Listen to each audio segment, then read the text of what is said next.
Hello दोस्तों। मैं हूं दीपक, आपका किस्सागो यानी कहानियां सुनाने वाला। हर सप्ताह की तरह इस शुक्रवार को भी मैं एक और कहानी लेकर आपके सामने हाजिर हूं। फ्रेंड्स, अपने इस यूट्यूब चैनल किस्से कहानियां और किस्सागोई में मेरी यह कोशिश रहती है कि मैं बड़े बड़े कहानीकारों की मजेदार कहानियां अपने किस्सागोई के अंदाज में आपके सामने पेश कर सकूं। इसलिए मेरी आपसे यह गुजारिश है कि अगर मेरी सुनाई कहानी आपको अच्छी लगे तो प्लीज उसे लाइक कीजिए। और अगर अभी तक आपने मेरे YouTube चैनल किस्से कहानियां और किस्सा गोई को सब्सक्राइब नहीं किया है तो प्लीज इसे सब्सक्राइब कीजिए और साथ में बेल आइकन जरूर प्रेस कर दीजिएगा, जिससे कि हर नई कहानी का नोटिफिकेशन आपको तुरंत मिल सके। तो पेश है आज की कहानी मेडल, जिसके लेखक हैं प्रसिद्ध बंगला साहित्यकार विभूति भूषण बंदोपाध्याय। कहानी दिलचस्प है और इसकी थीम है सुपरनैचुरल। तो सुनिए कहानी मेडल। यह घटना कई साल पहले की है, इसलिए बीच बीच में मुझे लगता है कि यह सब बिल्कुल झूठ है। अपने ही किसी प्रकार की शारीरिक कमजोरी के कारण शायद नजरों का धोखा या ऐसा ही कुछ हुआ होगा, लेकिन मुझे यकीन है कि ऐसा कुछ नहीं है। इस घटना को झूठ या काल्पनिक कहकर उड़ा देने का खास कोई वजह नहीं। मेरा उस वक्त का अनुभव ही बिल्कुल सच था। इस घटना के बारे में मैं स्पष्ट रूप से आपको बता दूं। प्रसंगानुसार शुरू से ही यह बात कह दूं कि पिछले 10 सालों में मैं बिल्कुल स्वस्थ हूं। मुझे कोई बीमारी नहीं। मेरा मन और मस्तिष्क संपूर्णतः स्वस्थ है। और जिस वक्त की बात मैं कहने जा रहा हूं, आज से करीब 4 साल पहले की, उस वक्त भी मैं बिल्कुल ही हेल्दी था। अपने स्कूल मास्टरी के जीवन में इस घटना को छोड़कर मैंने कोई बेहद आश्चर्यजनक, अविश्वसनीय या अनहोनी तरह की कोई चीज कभी नहीं देखी। दूसरे स्कूल मास्टरों की तरह ही बेहद मामूली और एकरस दिनचर्या वाले कर्तव्य के बीच में आज कई सालों से मेरे दिन बीत रहे हैं। लेकिन उस साल बरसात के मौसम में गर्मी की छुट्टियों के कुछ दिन बाद एक दिन मैं अपनी क्लास में पढ़ा रहा था। तभी मैंने देखा कि एक छात्र दूसरे छात्र के हाथ से कोई चीज छीनने की कोशिश कर रहा है। उन दोनों को पढ़ाई में मन न लगाते के कारण मैंने एक छात्र को डांटा। तभी एक दूसरे छात्र ने कहा, सर, कामाख्या सुधीर का मेडल छीन रहा था। किसका मेडल? किस बात का मेडल? सुधीर खड़ा होकर बोला, मेरा मेडल सर। दूसरे लड़के की तरफ देखते हुए मैंने पूछा, कामाख्या, तुम उसका मेडल छीन रहे थे? कामाख्या उर्फ कामाख्या चरण मौलिक नामक लड़के ने कहा, मैं छीन नहीं रहा था सर, देखना चाहता था। वह दे ही नहीं रहा था। अच्छा, अगर वह अपना मेडल न दे तो क्या तुम्हें उसे छीन लेने का अधिकार है? बैठ जाओ, अब ऐसा कभी मत करना। यह कहने के साथ सुधीर की तरफ देखते हुए मैंने क्लास के लड़कों से परस्पर भाईचारा और प्रेम के औचित्य के बारे में एक छोटा सा भाषण भी दे दिया। इसके बाद कुछ कौतूहल से मैंने उससे पूछा, सुधीर, जरा तुम्हारा मेडल तो देखो, कहां मिला यह मेडल? मैंने सोचा था आजकल कलकत्ता के हर मोहल्ले में आए दिन बैडमिंटन, तैराकी या दौड़ प्रतियोगिता आयोजित होती ही रहती है। उसी में से किसी में सुधीर ने शायद तीसरा या चौथा स्थान या ऐसी ही कोई छोटी मोटी सफलता हासिल करके कोई छोटा मोटा अधेले आकार का मेडल जीता होगा। और यह भी स्वाभाविक है कि वह उसे क्लास में लाकर बाकी साथियों को गर्व से दिखाना चाहता हो। या यह भी पॉसिबल है इसी बहाने पूरी क्लास एक होकर हेडमास्टर के पास जाकर आधे दिन की छुट्टी की मांग करे। तो बहुत सारी बातें थीं जिससे मुझे लगा कि इस मेडल को एक बार देखना चाहिए। इसलिए मेडल जब मेरे सामने लाया गया तो मैंने बड़ी उपेक्षा से उसे देखने के लिए हाथ फैलाकर ले लिया। लेकिन मेडल की ओर एक बार देखते ही मैं कुर्सी पर सीधा होकर बैठ गया। नहीं, यह किसी मोहल्ले के बैडमिंटन क्लब का मामूली मेडल नहीं था। वह मेडल देखने में काफी पुराना, सुंदर और काफी बड़ा था। मैं उसे बड़े गौर से देखने लगा। मेडल पर जो कुछ लिखा था उसे मैं क्लासरूम की कम रोशनी में ठीक से पढ़ नहीं सका। मैंने पलट कर उसे देखा। उस पर महारानी विक्टोरिया की कम उम्र की एक तस्वीर खुदी थी। मुझे अपनी जेब में चश्मा नहीं मिला। शायद मैं उसे दफ्तर की मेज पर ही छोड़ आया था। इस बीच मेरी कुर्सी के चारों तरफ उस मेडल को देखने के लिए लड़कों की भीड़ जमा हो गई थी। उन्हें डांटते हुए मैंने कहा, जाओ जाओ, जाकर बैठो, यहां भीड़ मत लगाओ। एक लड़के से मैंने कहा, जरा पढ़ो तो जी, मेडल पर क्या लिखा है। चौथी क्लास का छात्र था वह। बड़ी कष्ट से रुक रुक कर उसने पढ़ा, क्राइमिया, सिबास्टोपोल, विक्टोरिया, रेजिना।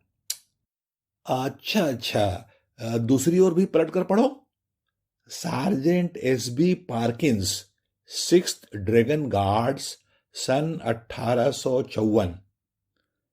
मैं बेहद चकित हो गया।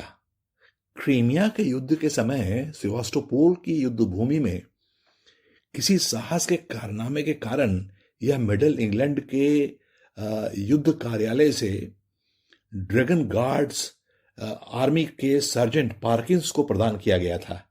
यह कोई मामूली चीज नहीं थी। Crimea, सेवास्टोपोल, charge of the light brigade. लेकिन कलकत्ता के नीलमणि दास लेन के सुधीर साहा को यह मेडल कहां से मिला है? इधर आओ, इधर आओ सुधीर, तुम्हें यह मेडल कहां से मिला? यह मेरा है सर। तुम्हारा है यह तो समझ गया, मगर मिला कहां से? मेरे दादाजी ने दिया है सर। तुम्हारे दादाजी को यह कहां से मिला जानते हो? हां सर, जानता हूं। मेरे दादाजी के पिताजी के पास एक साहब गिरवी रख गए थे। आखिर क्यों? सर, हम लोगों की शराब की दुकान थी। शराब पीने के बाद रुपये कम पड़ने पर उसने इसे गिरवी रख दिया था, कभी छुड़ाया ही नहीं। यह बात दादाजी से पता चली है। मैंने हिसाब करके देखा, इस बात को करीब 86 साल हो चुके थे। तो सचमुच यह मेडल काफी पुराना था। उस दिन शनिवार था, इसलिए जल्दी ही स्कूल की छुट्टी होने वाली थी। काफी दिनों के बाद उस दिन अपने गांव जाने की बात मैंने पहले से ही तय कर रखी थी। मेरे गांव के एक रिश्ते के ताऊजी को इतिहास का काफी ज्ञान था। उन्होंने काफी अध्ययन किया हुआ था। वे गांव में ही रहते थे। मैंने सोचा उन्हें वह मेडल दिखाऊंगा तो बहुत खुश होंगे। मैंने सुधीर से उस मेडल को मांग लिया। कहा सोमवार को उसे वापस लौटा दूंगा। स्कूल की छुट्टी के बाद मैंने अपने निवास से सूटकेस लेकर सियालदह स्टेशन पहुंचकर 2:30 बजे वाली गाड़ी पकड़ ली। अपने गांव के स्टेशन पर जब उतरा तब शाम के 5:30 बजे थे। 2 मील पैदल चलकर घर पहुंचते पहुंचते लगभग सांझ हो गई। अगर मैं कुछ और तेज चला होता तो शायद सांझ होने से पहले ही मैं घर पहुंच सकता था। भादो महीने के आखिरी दिन थे, मगर बारिश उतनी ज्यादा न होने के कारण राह घाट सूखे पड़े थे। काफी दिन कलकत्ता में रहने के बाद रास्ते के किनारे बरसात से हरे भरे पेड़ बड़े मनोरम लग रहे थे। इसलिए अपने कदम तेज न बढ़ाकर मैं धीरे धीरे पैदल चल रहा था। यहां पहले ही बता दूं कि मेरे घर पे गांव में कोई रहता नहीं। मेरे पड़ोस की एक वृद्धा मेरे वहां रहने के दौरान मेरा खाना वाना बना दिया करती थी। मेरा एक बचपन का साथी वृंदावन अरसे से विदेश में रहता था। बुआ जी से पता चला था कि वह 15 दिन के लिए गांव में लौटा है। यह सुनकर मुझे बहुत खुशी हुई। सांझ के बाद ही मैं उसके साथ मुलाकात करूंगा, यह तय करके चाय पीने के बाद नदी के किनारे घूमने निकल पड़ा। बाहर निकलते समय वृंदावन को दिखाने के लिए सूटकेस से मेडल को निकालकर मैंने अपनी जेब में रख लिया। नदी के किनारे जाकर देखा, बरसात के कारण नदी का पानी काफी चढ़ गया था। नदी का पानी तट से होकर दोनों तरफ खेतों में बह रहा था। वहां मैं काफी देर तक बैठा रहा। धीरे धीरे शाम का अंधेरा उतरने लगा। चमगादड़ों का झुंड अपने बसेरे से लौट रहा था। आसपास कहीं कोई नहीं। एक जगह बरसात के वेग से नदी का कगार थोड़ा धसक गया था। वहां का तट काफी ऊंचा था। नीचे तेज गति से नदी बह रही थी। उधर से गुजरते वक्त कगार का धंसाव देखने की मेरी इच्छा हुई। मैं कगार के किनारे खड़ा होकर नीचे पानी के भंवर को देख रहा था। उस कगार की ऊंचाई वहां काफी अधिक थी। पानी काफी नीचे से बह रहा था। अचानक मेरे मन में एक अजीब सी इच्छा जाग उठी। मुझे कगार से पानी में कूदने की इच्छा होने लगी। वहां खड़े खड़े वह इच्छा जैसे और बढ़ने लगी। लगा कि बस कूद ही पड़ूं। उस बरसाती तेज नदी में तिनका भी गिरता तो वह दो टुकड़े हो जाता। मुझे तैरना भी नहीं आता था। कगार के नीचे ही पानी बेहद गहरा था, मगर मेरी इच्छा जैसे बेकाबू हुई जा रही थी। यहां तक कि मुझे लगने लगा कि अब यहां कुछ देर और खड़े रहने पर मैं नदी में कूदे बिना मानूंगा ही नहीं। और अगर मैं ऐसा नहीं करता तो मेरे जीवन का सारा आनंद ही खत्म हो जाएगा। किसी तरह से मैं झटपट, कहा जाए तो जबरदस्ती खुद को खींचता हुआ वहां से चला आया, क्योंकि मुझे लग रहा था कि इसके बाद फिर वहां से हिलने की मुझ में क्षमता ही नहीं रहेगी। मेरे दोनों पैर जैसे धीरे धीरे भारी होने लगे थे। इसके बाद भी अगर मैं वहां रुकता तो उस खतरनाक नदी के कगार से अपने दोनों पैरों को हिलाने की क्षमता ही खत्म हो जाती। नदी तट से वृंदावन के घर तक आने पर रास्ते में बस इसी तरह की इच्छा होती रही। मैं अपने ही मनोभावों पर, फीलिंग्स पर खुद ही काफी आश्चर्यचकित रह गया। बड़ा विचित्र लग रहा था। ऐसा क्यों महसूस हो रहा था? याद आया, गाड़ी में बैठे बैठे मैंने कुछ ज्यादा ही सिगरेट पी ली थी। भादों की तेज उमस वाली गर्मी में शायद इतना ज्यादा धूम्रपान करना ठीक नहीं हुआ। इसके अलावा घर आकर दो तीन प्याले चाय भी पी गया था। इन्हीं सब के कारण ऐसा महसूस हुआ होगा। हाँ, जरूर यही कारण रहा होगा। खैर, मैं वृंदावन के घर पहुंचा। वृंदावन से काफी दिनों के बाद मिलकर वाकई बड़ी खुशी हुई। दोनों दोस्त काफी रात तक बैठे बैठे कितनी ही बातें करते रहे। काफी साल से इकट्ठा ढेरों सुख दुख की बातें की। आज गर्मी कुछ ज्यादा ही थी। जरा भी हवा नहीं चल रही थी। अब भादो माह की उमस भरी गर्मी। वृंदावन ने कहा, आ चल, छत पर बैठकर बातें करते हैं, वहां कुछ हवा तो मिलेगी। मां ने कहा है तू यहां से खाना खाकर ही जाएगा। तेरे घर में काकी को खबर भिजवा दी गई है। हम दोनों छत पर चले गए। दो मंजिला मकान था। दो मंजिले छत पर सिर्फ एक कमरा बना हुआ था। वृंदावन के चाचा उस कमरे में रहते थे। यह बात मुझे मालूम थी। दो मंजिले छत पर जाकर मैंने देखा कि घर के पीछे की तरफ बांस का एक मचान बंधा हुआ था। मैंने पूछा, वृंदावन, क्या घर में मजूर लगा रखे हैं? हाँ हाँ भाई, चाचा जी के कमरे की मरम्मत होनी है। उत्तर वाली दीवार में से कुछ पुरानी ईंटें निकाली जा रही हैं। वृंदावन दो मंजिले के कमरे में घुस गया, मगर मेरे मन में अजीब किस्म की बेचैनी हो रही थी। कुछ देर तक कमरे में बातें करने के बाद मैंने पानी पीना चाहा। वृंदावन पानी लाने नीचे चला गया। मैं छत पर चहलकदमी करने लगा। छत पर मैं अकेला ही था। वहां अंधेरा छाया हुआ था। जिस तरफ मजदूर बांस का खिलान मतलब मचान बांधकर काम कर रहे थे, मैं टहलता हुआ उधर जाकर खड़ा होकर देखने लगा। अचानक मुझे लगा कि अगर यहां से कूद जाऊं तो कैसा रहे। मजा आएगा। तो फिर कूद जाऊं। मेरे मन में कूद जाने की जबरदस्त इच्छा पैदा हो गई। इस वक्त कूदना ही ठीक रहेगा, बिना इसके काम नहीं चलने वाला। तो फिर कूदूं। ठीक उसी वक्त वृंदावन ने छत पर आकर कहा, कमरे में आजा, मां चाय भिजवा रही है। तू वहां पर क्यों खड़ा है? और भी आधे घंटे तक गप्पे लड़ाने के बाद नीचे से चाय और नाश्ता आ गया। हम दो दोस्त काफी रात तक गप्पे लड़ाते रहे। इसके बाद भोजन में कितनी देर है इसका पता लगाने वृंदावन नीचे चला गया। कमरे में बेहद गर्मी थी। मैं बाहर फिर से खुले छत पे टहलने लगा। राजमिस्त्री के बांसों के मचान के पास जाकर मुझे फिर लगने लगा कि अब हर हालत में मुझे यहां से कूदना ही होगा। छत पर कोई नहीं था, कोई इस वक्त टोकने वाला भी नहीं था। यही मौका उपयुक्त था।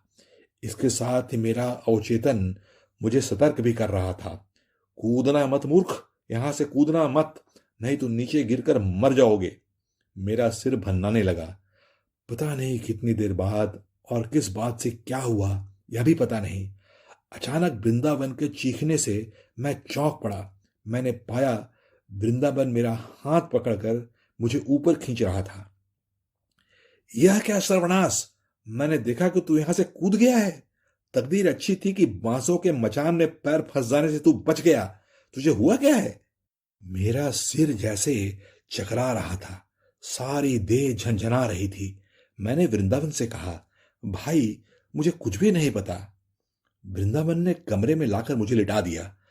वृंदावन के परिवार के सभी लोगों ने यह अंदाज लगाया कि गाड़ी में आने के कारण और गर्मी से तबीयत ठीक न होने के कारण मैं सिर चकरा जाने से नीचे गिर पड़ा था। मगर मुझे पता था कि सिर चकराने से मैं नहीं गिरा था, मैं जानबूझकर ही कूदा था। मगर ठीक जिस वक्त मैंने छलांग लगाई थी, उस वक्त की घटना मुझे सोचने पर भी याद नहीं आई। बिस्तर में लेटने के बाद मैं अपने को काफी स्वस्थ महसूस करने लगा था। करवट लेते वक्त अचानक कोई कड़ी चीज मेरे सीने में गड़ी। मैंने जेब में हाथ डालकर देखा, अरे इसमें तो सुधीर का वही मेडल पड़ा था। कमाल है, इसका तो एकदम ध्यान ही नहीं रहा। मैंने उसे वृंदावन को दिखाया। उसके घर के सभी लोग भी उस मेडल को लेकर अच्छी तरह से उलट पुलट कर देखने लगे। रात को मैं अपने घर की ओर चला। चूंकि मैं बिल्कुल अकेले ही रहता था, मैंने उस चीज पर गौर किया कि जब मैं वृंदावन के घर से बाहर निकला, तभी से न जाने कैसा डर मुझे सता रहा था। अपने घर में घुसते ही वह डर जैसे और ही बढ़ गया। मैं इसके पहले जाने कितनी बार अकेले अपने कमरे में सोया था, मगर कभी इस तरह का डर मैंने महसूस नहीं किया। लगा मेरी तबीयत वाकई खराब हो गई थी। तबीयत बिगड़ जाने पर मन भी कमजोर हो जाता है ना। मैं बत्ती बुझाकर लेट गया। मेरे सिरहाने के पास एक बड़ी खिड़की थी। खिड़की से घर के पिछवाड़े का बाग बागीचा नजर आता था। बाहर चटक चांदनी छाई हुई थी, कृष्ण पक्ष की एकादशी की चांदनी। मैंने हवा आने के लिए खिड़की खुली छोड़ रखी थी।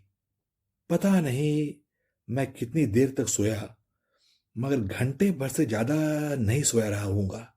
अचानक मेरी नींद टूट गई। मुझे लगा न जाने कौन मेरी सिरहाने वाली खिड़की के बाहर खड़ा है। बस सिर उठाकर उधर देखते ही वह नजर आ जाएगा। यह बात ध्यान में आते ही मुझे बेहद डर लगने लगा, मगर वह डर किस बात का था यह समझ में नहीं आया। ऐसा डर कि किसी तरह भी मैं सिरहाने की खिड़की की ओर देख नहीं पाया। आंखों से न देखने के बावजूद मुझे साफ साफ यह महसूस हुआ कि खिड़की की सलाखों को दोनों हाथों से पकड़कर कोई खड़ा है। जलती हुई आंखों से वह मेरी ओर ही देख रहा है। उधर देखते ही वह मुझे नजर आ जाएगा। मैं जबरदस्ती आंखें मूंदे लेटा रहा। चाहे जो भी हो, मैं उधर नहीं देखूंगा। मैंने सोने की बहुत कोशिश की, मगर तभी लगा जैसे कमरे में कोई चूहा मरा पड़ा है। किसी चीज के सड़ने की दुर्गंध आ रही थी। उसमें जैसे आयोडीन वगैरह की तेज गंध के साथ कोई हॉस्पिटल की बू मिली हुई हो। इतने दिनों से जो मैं घर के बाहर रहा, लगता है जिस पर कमरे की सफाई का भार था, वो अपना काम ठीक से नहीं कर रहा था। मेरे अवचेतन मन में कोई कह रहा था, लेकिन जरा आंख उठाकर देखो तो, अपने सिरहाने की खिड़की की तरफ जरा आंख उठाकर देखो। कमरे की चारों तरफ मुझे कुछ विचित्र किस्म की चीज महसूस हो रही थी। अमंगलकारी, हिंस्र, उग्र, अशांत प्रकार की कोई चीज, जिसे ठीक से समझना बड़ा मुश्किल था। मैं जैसे किसी भयानक विपत्ति में पड़ गया था। ऐसी विपत्ति जो मुझे मौत के दरवाजे तक पहुंचा सकती थी। यहां तक कि उस दरवाजे का चौखट पार करके अंधेरी मृत्युपुरी की बर्फीली खामोशी में भी डुबो सकती थी। मैंने तय किया कि मैं खिड़की की ओर नहीं देखूंगा, कतई नहीं देखूंगा। लेकिन जो भी प्रभाव रहा हो, मेरे कमरे में दीवार के उस तरफ उसका अधिकार नहीं था। मेरे पुरखों ने लंबे समय तक इस कमरे में शालिग्राम की पूजा अर्चना की थी। इस कमरे में कोई चाहकर भी मेरा हित नहीं कर सकता है। मेरे मन ने जैसे मुझे यह सब कहा। अंधेरी रात के निर्जन कमरे में मन न जाने कितनी बातें करता है। खिड़की के बाहर अचानक कोई आवाज हुई। विचित्र तरह की आवाज थी, जैसे कोई खिड़की के सलाखों पर ठहोके मार कर मेरा ध्यान खींचने की कोशिश कर रहा था। एक बार, दो बार, तीन बार लेटे लेटे मेरा दिल जोर जोर से धड़कने लगा। क्या किसी को जोर से आवाज लगाकर बुलाऊं? एक बार आंख उठाकर देखूं कि खिड़की के पास आखिर है कौन? अचानक मुझे याद आया कि एक बड़ा नेवला काफी दिनों से बाहर की दीवार पर शतीरों के बीच अपना डेरा जमाए हुए था। आज शाम को भी मैंने उसे देखा था। खिड़की के ऊपर के ढांचे में उसने जरूर कोई कीड़ा मकोड़ा पकड़ा होगा। जरूर यह आवाज उसी की होगी। यह बात मन में आते ही दोबारा साहस लौट आया। ओह, जैसे पसीना देकर बुखार उतर गया हो। तबीयत खराब रहने पर बेहद मामूली कारणों से भी लोग घबरा जाते हैं। मैंने करवट लेकर इस बार सोने की कोशिश की, लेकिन मेरी यह मनस्थिति ज्यादा देर तक बनी नहीं रही। मेरे मन से यह बात बिल्कुल नहीं गई कि आज रात को मैं अकेले यहां नहीं था। मेरे साथ कोई और भी था। वह बिना पलक झपकाए अपनी तेज नजर मुझ पर गड़ाए पहरा दे रहा था। आज चैन से वह मुझे सोने नहीं देगा। मुझे कई बार नींद आई, मगर वह बार बार टूट जाती और मैं जग जाता। लेकिन आंखें खोलकर देखने या बिस्तर पर उठकर बैठने की मेरी हिम्मत नहीं पड़ रही थी।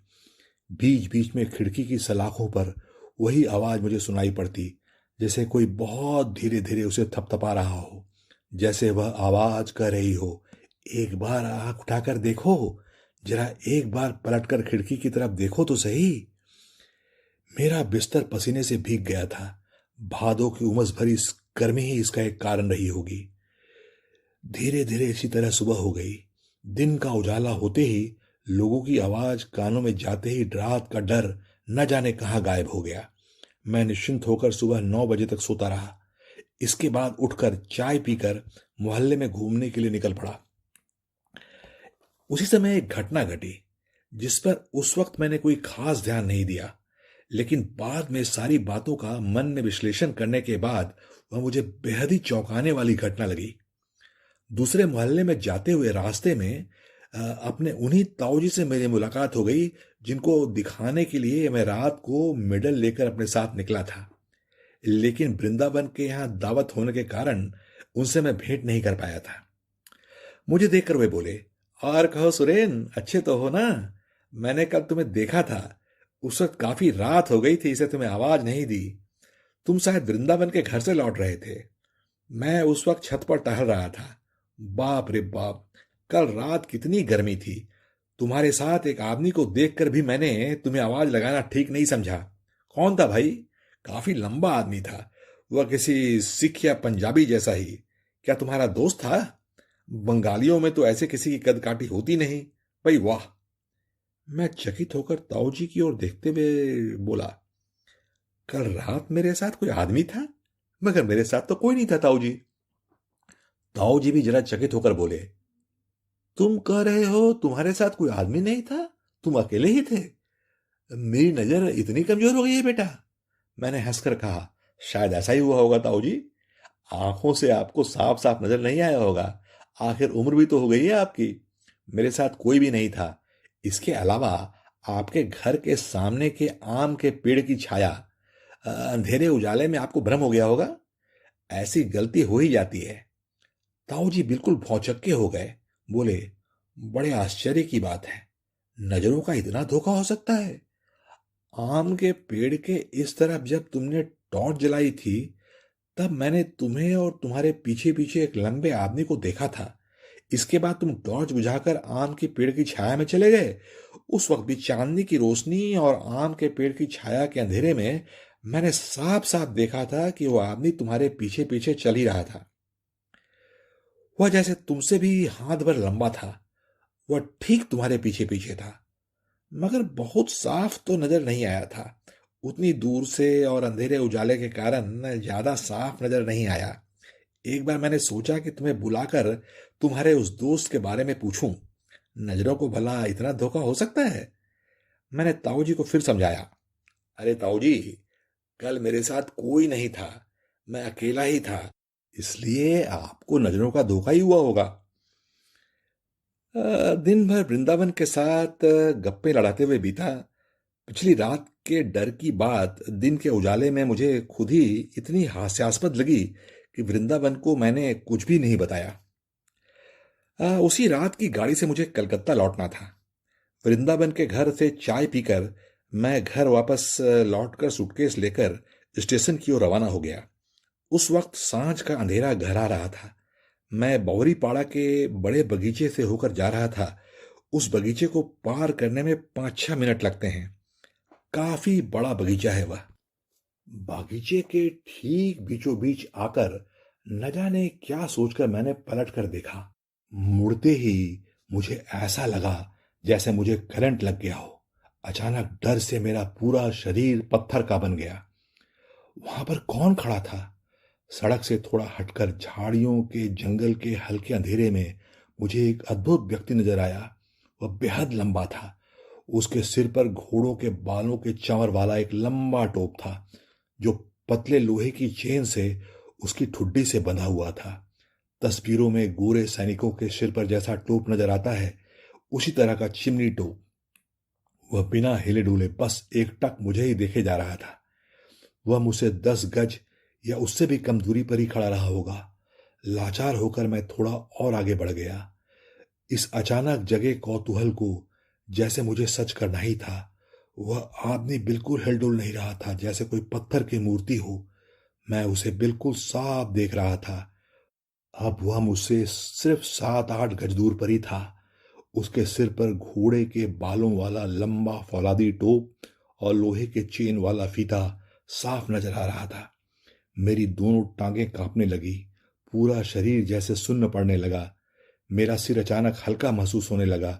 लगा आधा मिनट और ऐसी हालत पे रहने पर मैं बेहोश होकर गिर पड़ूंगा। इसका कारण यह था कि उस डरावने आदमी के मैं बिल्कुल ही सामने पहुंच चुका था। मेरे दोनों पैर मानो पत्थर के हो गए थे। उस आदमी के सामने से हटने का कोई उपाय मेरी समझ में नहीं आ रहा था। मगर ठीक इसी वक्त बौड़ी बगान के रास्ते में हाथ में लाटेन लेकर कुछ लोग आते हुए नजर आए। 2-3 लोगों के गले की आवाज सुनकर मेरा साहस लौट आया। मैंने जोर से आवाज देकर उन्हें पुकारा। वे लोग भागे भागे आए। मुझे उस जंगल के बीच में देखकर वे लोग बड़े हैरानी में पड़ गए। पूछा, वहां पर क्या बाबू? क्यों खड़े हैं वहां पर? क्या बात है? इसके बाद लालटेन ऊपर उठाकर मेरा चेहरा देखकर वे लोग बोले, अरे आप हैं? क्या हुआ आपको? आपका चेहरा बिल्कुल सफेद पड़ गया है। डर गए हैं क्या?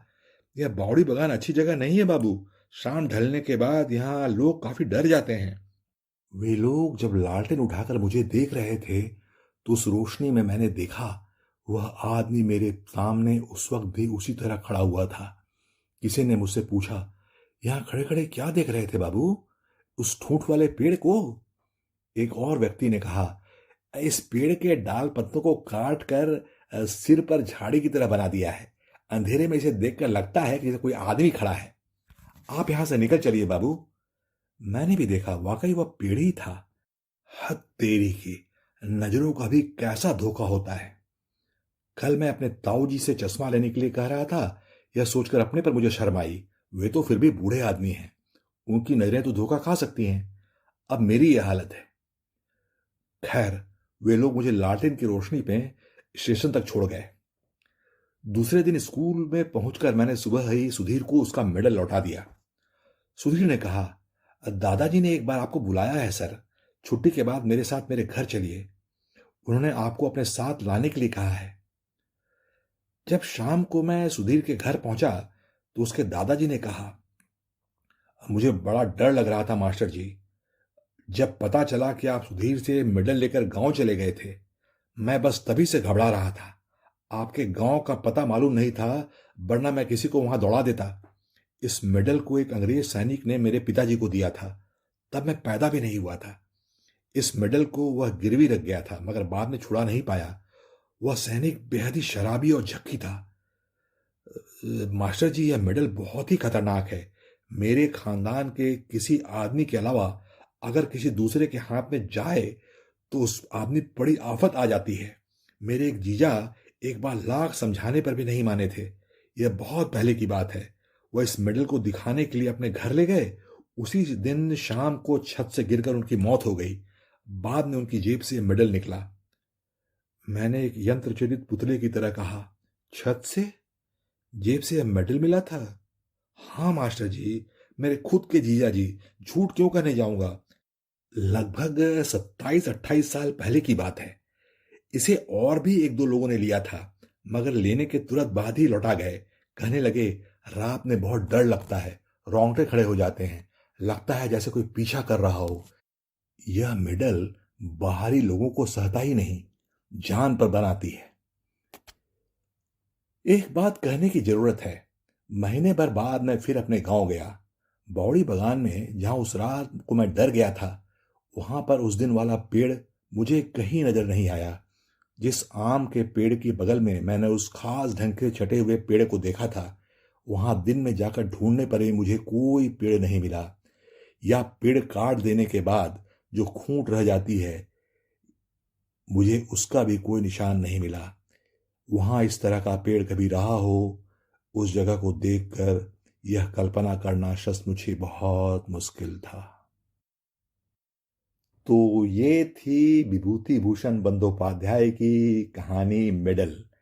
आपको कैसी लगी बताइएगा जरूर, और अगर अच्छी लगी हो तो जरूर लाइक कीजिएगा। तो बस अभी के लिए इजाजत चाहता हूं।